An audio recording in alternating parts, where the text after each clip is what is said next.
Welcome dear rockers. Movie की शुरुआत में दिखाते हैं कि आसमान से एक मेटेरॉइड जैसा कुछ तेजी से पृथ्वी की ओर आ रहा है। वो समुद्र में एक छोटी सी आइलैंड के पास लैंड होता है। एक बड़े फिशिंग बोट पर कुछ लोग उसको देख भी लेते हैं और उनका कैप्टन वॉकी टॉकी पर कोस्ट गार्ड को इस बारे में इन्फॉर्म भी कर देता है। तब बाहर से एक वर्कर डरी हुई आवाज में कहता है कि इसे जल्दी से आकर देखो। फिर कैप्टन अपने बेटे से कहता है चाहे कुछ भी हो तुम यहाँ से बाहर मत निकलना। फिर वो बाहर जाता है तो वर्कर वहाँ नहीं होता, लेकिन उस जगह पर खून ही खून होता है और कुछ ही सेकंड बाद कैप्टन किसी चीज को देखकर डर के मारे चिल्लाता है और कैबिन के अंदर बैठा हुआ कैप्टन का बेटा घबरा जाता है और एक कुल्हाड़ी लेकर धीरे से बाहर आता है। तभी ऊपर किसी डरावनी चीज को देखकर वो चीखता है और तब मूवी का टाइटल ग्रैबर्स डालकर मूवी शुरू होती है। अगले दिन उस आइलैंड की ओर एक बोट आ रही होती है। इस बोट में मूवी की हीरोइन लीजा को दिखाते हैं। लीजा एक पुलिस ऑफिसर है और इस आइलैंड में एक टेम्पररी पोस्टिंग पर आई है। और यहाँ मूवी के हीरो को दिखाते हैं। लगता है कि शराब की बोतल के आसपास ही सोता जागता है, शायद मुंह भी उसी से धोता है। यह है इस हीरो का शानदार इंट्रो। अब अगले शॉट में लीजा आइलैंड पर पहुंच चुकी है। ये लीजा का पहला असाइनमेंट है, इसलिए वो बहुत ही एक्साइटेड और बहुत ही खुश है। वहाँ कार में ओइशा उसका इंतजार कर रहा होता है। इसकी वर्दी देखकर तो यही लगता है कि ये पुलिसमैन है, वरना इसके रंग ढंग तो पुलिस जैसे लगते ही नहीं। लीजा उससे कहती है सर आपसे मिलकर मुझे बहुत ही खुशी हुई। ओइशा उसको देखता भी नहीं है और कहता है तुम खुशी मनाओ या खुद खुशी करो, मुझे कोई फर्क ही नहीं पड़ता, फिलहाल गाड़ी में बैठ जाओ। लीजा को बहुत ही बुरा लगता है और चुपचाप कार में बैठ जाती है। ओइशा इसी तरह जीता है, न किसी से मिलता जुलता है, न ढंग से बात करता है और हमेशा शराब पीकर पड़ा रहता है। ड्यूटी पर भी पीकर ही जाता है। अब उस आइलैंड पर एक बुजुर्ग को दिखाते हैं जो रोज की तरह उस दिन में सी शोर के पास वॉकिंग कर रहा होता है। वो देखता है कि समुद्र की कई बड़ी बड़ी मछलियां वहां मरी पड़ी हुई हैं और ये दृश्य को देखकर वो बहुत ही शॉक होता है कि ऐसे कैसे हो सकता है। यहाँ ओइशा लीजा को स्टेशन लेके जाता है। वहाँ इनका हायर ऑफिसर लीजा का स्वागत करता है। ओइशा ऑफिसर से कहता है आप सिर्फ 2 हफ्तों की छुट्टी पर जा रहे हैं, इस बीच यहाँ नई लेडी ऑफिसर लाने की क्या जरूरत थी, मैं क्या मर गया हूँ। ऑफिसर कहता है कि 2 हफ्तों के लिए तुम्हारे भरोसे छोड़ दो इस आइलैंड को, तुम आइलैंड का कैसा ध्यान रखोगे ये मैं अच्छी तरह जानता हूँ, इसलिए मैं नई ऑफिसर को लेके आया हूँ बेटा। अब अगले शॉट में पैडी नाम के एक मछुआरे को दिखाते हैं। ये भी ओइशा की तरह शराब में बिल्कुल डूबा रहता है और आज उसके जाल में एक अजीब मॉन्स्टर जैसी फिश फंसी है। वो अपने फ्रेंड को फिश दिखाकर बड़ा ही शो ऑफ कर रहा होता है। अब ओइशा और लीजा मरे हुए फिशेस के बारे में जानने के लिए सी शोर पर आते हैं। वहाँ एक मरीन साइंटिस्ट होता है जिसका नाम स्मिथ है। ये बहुत ही छोटा आइलैंड है और इसीलिए वहाँ लगभग सब एक दूसरे को जानते हैं। ओइशा स्मिथ से पूछता है कि इन फिशेस को क्या हुआ है और स्मिथ बताता है कि फिशेस का इस तरह मर जाना बड़ा अजीब नहीं है, लेकिन अजीब बात यह है कि सारी फिशेस बहुत ही बुरी तरह से घायल होकर मरे हैं। किसी चीज ने इनको अटैक जरूर किया है, लेकिन मुझे नहीं लगता कि किसी बड़ी फिश ने यह हाल किया है और कोई खतरनाक चीज हो सकती है जिसके बारे में हम नहीं जानते। अब ओइशा सोच में पड़ जाता है और समुद्र को देखने लगता है। फिर ओइशा लीजा को एक बड़े यार्ड में लेके जाता है। वो डेव नाम के एक आदमी से पूछता है कि तुम्हारा बॉस कहाँ है। वो ऊपर की ओर इशारा करता है जहां इस जगह का ओनर खड़ा रहता है। एक्चुअली ये लोग क्रेन जेसीबी वगैरह सप्लाई करते हैं। ओइशा जेसीबी ओनर से कहता है कि सी शोर में कई बड़ी बड़ी मछलियां मरी पड़ी हैं, उन्हें हटाने के लिए हमें तुम्हारी जरूरत है। अब अगले शॉट में पैडी जाल में फंसे हुए मॉन्स्टर को घर लेकर आता है और बाथ टब में रख लेता है। उसके साथ ही मना करते हैं, लेकिन वो कहता है कि मैं इस अजीब मॉन्स्टर फिश को पालने वाला हूँ, फिर देखो मैं कितना फेमस होता हूँ। दूसरी ओर डेव की टीम क्रेन से फिशेस को साफ कर देती है। अब शाम हो चुकी है और सब काम खत्म करके घर जाने लगते हैं। तब जेसीबी ओनर पूछता है कि डेव कहाँ रह गया। डेव अभी भी सी शोर के पास काम कर रहा होता है और अचानक कोई उसका पैर समुद्र के अंदर खींच डालता है और उसकी चीखने की आवाज किसी को सुनाई भी नहीं देती। और तब दिखाते हैं कि उस जगह का पानी डेव के खून से लाल हो गया है। ओनर उसको बहुत देर ढूंढता है लेकिन डेव कहीं नहीं मिलता। बेचारा डेव तो मर चुका है। फिर दिखाते हैं कि ओइशा आइलैंड के इकलौते बार में बैठा हुआ है। आइलैंड छोटा ही सही लेकिन ये बार बहुत ही बड़ा है। तब लीजा आती है और ओसिया उससे पूछता है ड्रिंक्स लोगी क्या। लीजा कहती है कि मुझे इसकी आदत नहीं है, मैं तो आयरन बॉक्स लेने आई हूँ और आयरन बॉक्स लेकर वो चली जाती है। और तब ओइशा से उम्र में बड़ी औरत आकर कहती है क्यों जी, इतने सालों से हमारा नाम तो आपने पूछा नहीं, पर इस नई लड़की को ड्रिंक के लिए पूछ रहे हो। खबरदार जो मेरे सिवा किसी और लड़की को देखा भी तो। वो कहता है बकवास मत करो दीदी, मुझे अकेला छोड़ दो। ये कहकर ओइशा उसको भगा देता है और बहुत ही ज्यादा पी लेता है। तब पैडी आकर उसको बताता है कि मुझे समुद्र में एक मॉन्स्टर मिला है और मैं उसको घर पर ही पाल रहा हूँ। अब ओइशा इरिटेट होकर कहता है कि मेरे घर पर भी डायनासोर है, कभी आकर उसको भी खाना दे दो, अपनी बकवास बंद करके दफा हो जाओ। अभी तो मैं जा रहा हूँ और जब मॉन्स्टर को पकड़ने के लिए मुझे नोबेल प्राइज मिलेगा ना, तब तुम्हें मेरी वैल्यू पता चलेगी। इस तरह दोनों शराबी बकवास कर रहे होते हैं। अब आइलैंड के घर को दिखाते हैं जहाँ एक आदमी टीवी देख रहा होता है। उसकी वाइफ चिल्लाती है कि कॉलिंग बेल कब से बज रही है, जाकर दरवाजा खोलने के क्या पैसे लोगे। अब वो आदमी जाकर देखता है तो वहाँ जेसीबी ओनर लटक रहा होता है। फिर अचानक वो थड़ करके नीचे गिरता है अब ये आदमी उसको देखता है कि अचानक ऊपर से बिजली जैसी कुछ चीज उसको ऊपर उठा लेती है। अब उसकी वाइफ बहुत ही डर जाती है और घर के अंदर भागती है। उसकी कुछ भी समझ में नहीं आ रहा होता है कि वो करे क्या, और तभी चिमनी से एक आवाज आती है। वो अंदर झांकती है तो एक बड़े कीड़े जैसा कुछ उसको खींच लेता है। यहाँ ओशिया नशे में धुत होकर अपने घर के बजाय लीजा के घर जाकर नॉक करता है। वो दरवाजा खोलती है तो ये कहता है, तुम मेरे घर में क्या कर रही हो? सर, लगता है आपने कुछ ज्यादा ही पी ली है। ओह, तुम पहली इंसान हो जो मुझे ये बता रही है। जो आदमी हमेशा शराब में टाइट रहता है उसको कैसे चढ़ सकती है? और इस तरह बड़बड़ाकर वो दरवाजे पर ही सर रखकर सोने लगता है। यही साइलेंट का टॉप शराबी है तो दूसरे नंबर पर अपना पैडी है। वो भी खूब पीकर अपने घर जाता है, लेकिन सीधे उस मॉन्स्टर को देखने जाता है। अब उसका जाल टूटा हुआ है और अंदर अंडे जैसा कुछ हिल रहा होता है। मेरा मॉन्स्टर कहाँ गया, कहाँ गया, कहाँ गया करके वो चारों ओर देखता है। और तब दिखाते हैं कि बाथरूम के कोने में ऑक्टोपस जैसा कुछ चिपका हुआ है। और फिर अचानक वो पैडी के मुंह पर झपट पड़ता है। लगता है इसी ने सारे फिशेस और डेव को भी मार डाला। इससे पहले कि हम ऐसा सोच सके, पैडी स्टोरी को नया ट्विस्ट देता है और ये पियक्कड़ उस मॉन्स्टर को पैरों तले दबाकर उसकी चटनी बना देता है। अब अगले दिन दिखाते हैं कि ओशिया पुलिस स्टेशन में आंखें खोलता है। ओ, मैं यहाँ कैसे आया? और लीजा कहती है कि इस तरह शराब पीकर दूसरों के घर जाओगे तो यहीं आओगे ना। अब जल्दी से रेडी हो जाओ, बहुत काम पड़ा है। एक्चुअली पैडी ने लीजा को इन्फॉर्म किया था कि उसने एक मॉन्स्टर को मार डाला है। वो कहता है, देखा, मैंने पहले ही कहा था कि ये एक नया स्पीसीज है और इसकी खोज करने के लिए मुझे नोबेल प्राइज जरूर मिलेगा। अब इसकी बकवास सुनकर दोनों तंग हो जाते हैं और मरीन साइंटिस्ट स्मिथ से मिलने जाते हैं। वो उस मॉन्स्टर को कट करके अपनी रिसर्च कर रहा होता है। वो बताता है कि ये स्पीसीज हमारी पृथ्वी की नहीं है। ये बिल्कुल ही अलग टाइप का जीव है जो दिखने में ऑक्टोपस जैसा लगता है और इसे जिंदा रहने के लिए खून और पानी यानी कि नमी की जरूरत होती है, और अगर ये दोनों नहीं हुए तो ये मर जाएगा। फिर वो मॉन्स्टर की एक भुजा निकाल कर दिखाता है। इसे देखो, इसका एंड बहुत ही नुकीला है। नॉर्मल ऑक्टोपस में ऐसा नहीं होता और इसी से ये अपने शिकार को कसकर पकड़ लेता है। एक और पते की बात यह है कि ये मॉन्स्टर एक फीमेल है। एक्चुअली इसके पेट में एक अंडा भी है। फिर वो उस अंडे को खोलकर देखता है और ये कहते हैं कि अरे यार, उसे बंद करो, हमसे देखा नहीं जाता। इसमें तो उसे बंद करके कहता है कि ये अंडा देती है, इसका मतलब इसका एक मेल मॉन्स्टर भी जरूर होगा। ये सचमुच एक नई स्पीसीज है, लेकिन इसका नाम क्या रखे? तब पैडी अपना दिमाग यूज करके कहता है कि सर, क्योंकि ये अपनी भुजाओं से शिकार को पकड़ता है, मतलब ग्रैब करता है, इसीलिए इसका नाम ग्रैबर होना चाहिए। और इस तरह मॉन्स्टर का नामकरण ग्रैबर हो जाता है। हाँ, रुक क्यों गए? उसके कान में भी 3 बार ग्रैबर कह दो ना। अब ओशिया को शक होता है कि समुद्र में और भी ग्रैबर्स हो सकते हैं जिन्होंने मछलियों को मार डाला हो। इन्वेस्टिगेट करने के लिए ओशिया और लीजा सी शोर में जाते हैं। वहाँ वे जेसीबी ओनर की गाड़ी को देखते हैं, लेकिन चाबी गाड़ी में ही होती है और पीछे घर होता है। दोनों घर में जाकर चेक करते हैं कि शायद जेसीबी ओनर वहाँ गया हो, और ये वही घर है जहाँ रात को मॉन्स्टर ने एक कपल को उठा लिया था। तब पीछे एक लैडर होता है और लीजा ऊपर चढ़ती है। वो कहती है कि यहाँ एक रस्सी है। अरे रस्सी है तो खींचो ना, सब कुछ मुझे बताना पड़ेगा क्या? अब लीजा भी उसको खींचती है तो एक सर लुढ़क रहा होता है और सीधे ओशिया पर गिरता है। अब इस सर को पैक करके डॉक्टर के पास लेके जाते हैं और कहते हैं कि इसको चेक करके बताइए। डॉक्टर कहता है कि दोस्तों, मुझ पर रहम करो, मैं पूरी बॉडी का डॉक्टर हूँ। इस तरह सिर्फ सर काट कर लाने का क्या मतलब है? इसको देखकर तो लगता है कि किसी जानवर ने इसको नोच दिया है। तब जाकर ग्रैबर्स की सीरियसनेस इनको समझ में आती है। फिर ओशिया, लीजा और पैडी इस आइलैंड के मैप को देखते हैं। ओशिया कहता है, स्मिथ के अनुसार लैब में मरी पड़ी हुई ग्रैबर फीमेल है, तो मेल ग्रैबर इसी आइलैंड में कहीं छुपा हुआ है और रात को लोगों का शिकार कर रहा है। लीजा कहती है वो तो ठीक है, लेकिन स्मिथ ने यह भी कहा है कि खून और पानी की जरूरत होती है उन्हें, फिर वे जमीन पर आकर अटैक कैसे कर सकते हैं? इस स्मार्ट क्वेश्चन का आंसर पैडी देता है। लीजा मैडम, क्या आप वेदर रिपोर्ट नहीं देखती क्या? 3 दिन से कह रहे हैं कि हवा में नमी बहुत ही ज्यादा है और साइक्लोन आने वाला है, इसलिए ग्रैबर्स को यहाँ नमी और खून दोनों मिल रहे हैं। लीजा सोचती है कि हाँ भाई, पियक्कड़ ही सही, बात तो ये ठीक कह रहा है। तो अब फीमेल के मर जाने से मेल बाहर जरूर आएगा और सबको अटैक करेगा, लेकिन उससे पहले हमें उसकी जगह का पता लगाकर उसको मार डालना होगा। पर उसे ढूंढेंगे कहाँ? तब पैडी कहता है कि सर, अगर मैं ग्रैबर होता तो पानी से निकलने के बाद सबसे पहले किसी अंधेरी जगह पर जाकर छुप जाता, और इस आइलैंड में अंधेरी जगह सिर्फ एक ही है और वो है सी शोर के पास वाली काली गुफा। अरे हाँ पैडी, तुमने तो बिल्कुल ठीक सोचा। दोस्तों, कुछ भी कहिए, इस कहानी में हीरो हीरोइन से ज्यादा दिमाग तो पैडी ही लगा रहा है। अब तीनों काली गुफा में जाते हैं। पैडी, तुम यहीं रुको, हम अंदर जाकर देखते हैं। अब ये कहकर ओशिया और लीजा टॉर्च लाकर अंदर जाते हैं।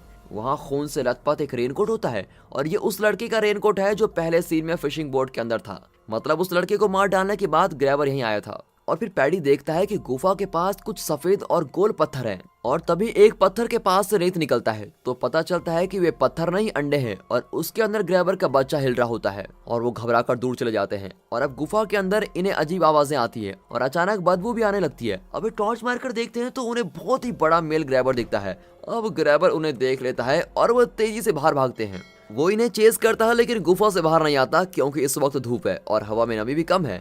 अब ये दोनों फ्रीज होकर खड़े होते हैं कि अचानक ग्रैबर अपनी लंबी भुजा ओशिया पर छोड़ता है लेकिन ओशिया का सर बच जाता है और उसकी टोपी चली जाती है।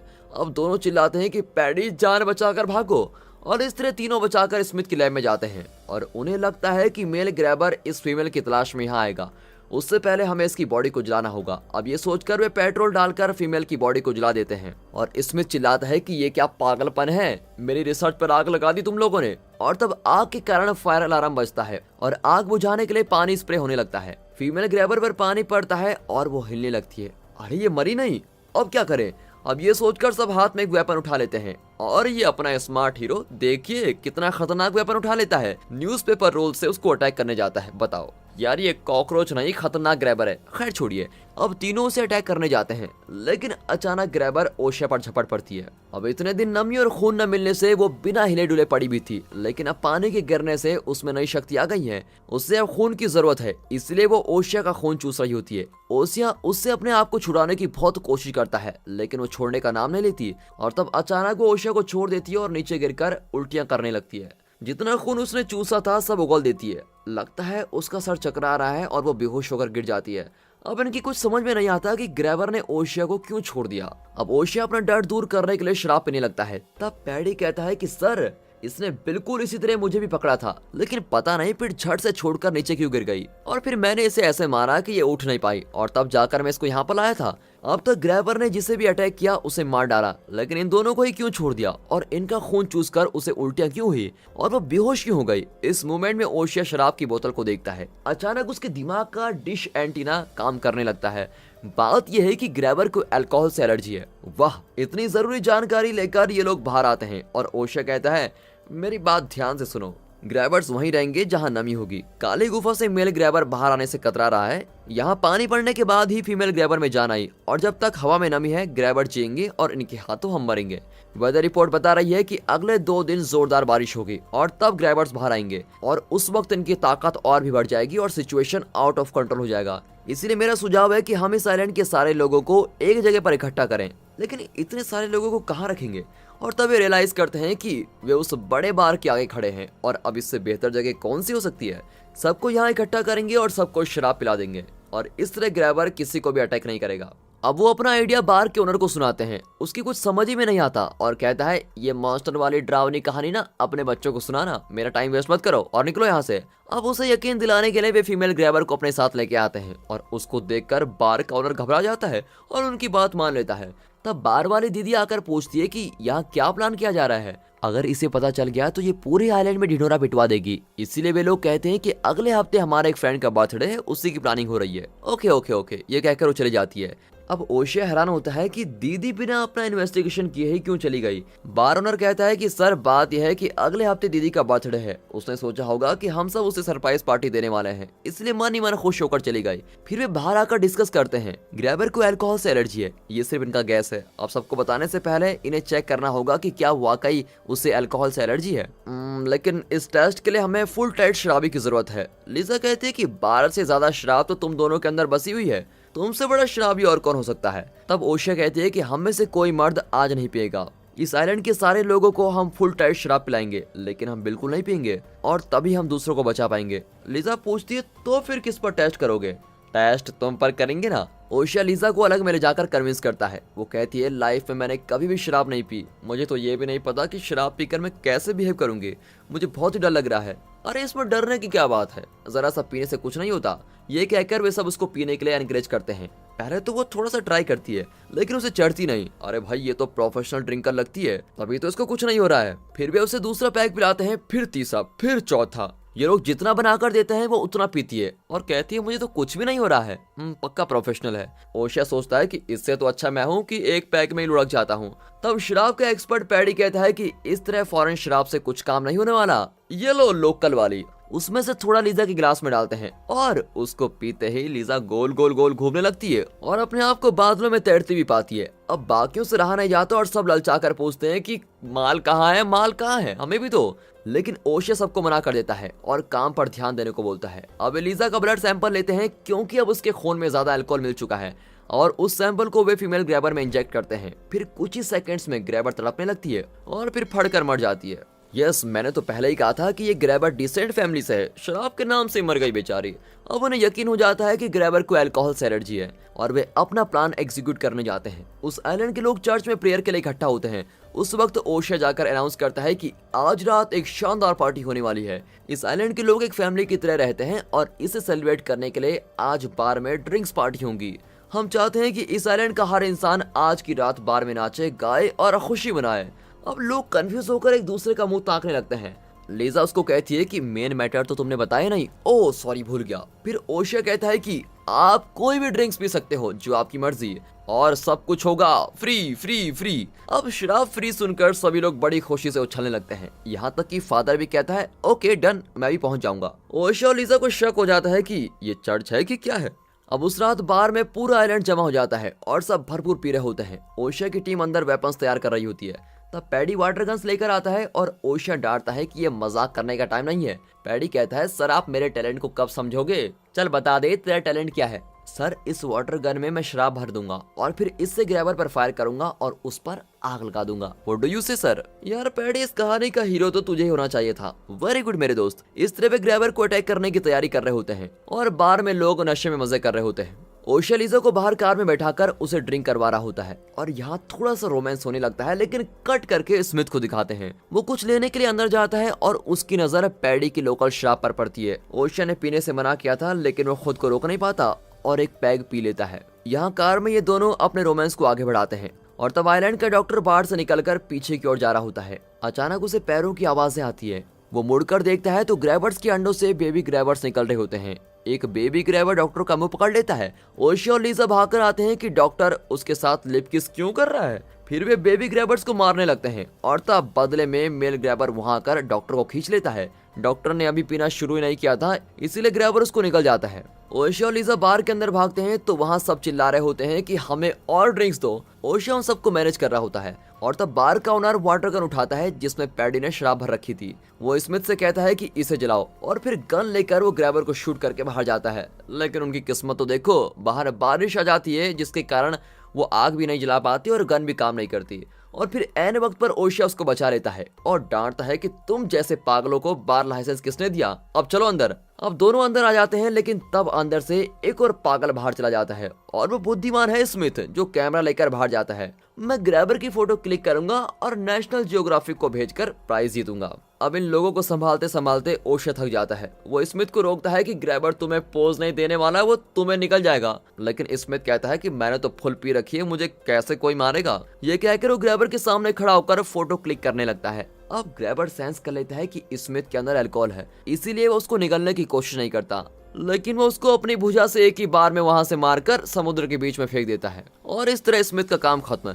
अब ओशिया बार के अंदर जाता है और अंदर सब लोग और शराब मांग रहे होते हैं। ओशिया उनको मैनेज कर रहा होता है कि अचानक बार की खिड़कियां तोड़कर बेबी ग्रैबर्स अंदर आ जाते हैं। अब घबराकर सभी ऊपर भागते हैं और दरवाजा लॉक कर देते हैं। अब उस बार को मेल ग्रैबर खेल लेता है और बेबी ग्रैबर्स नीचे रेंग रहे होते हैं। लेकिन ओशिया सबको शांत करता है कि आप सबको बचाने के लिए ही हमने ये प्लान बनाया था, इसलिए घबराओ मत, हम आप सबको बचा लेंगे। और ओशिया को इस तरह देखकर उसके बारे में लीजा की राय बदल जाती है और वो बहुत ही खुश होती है।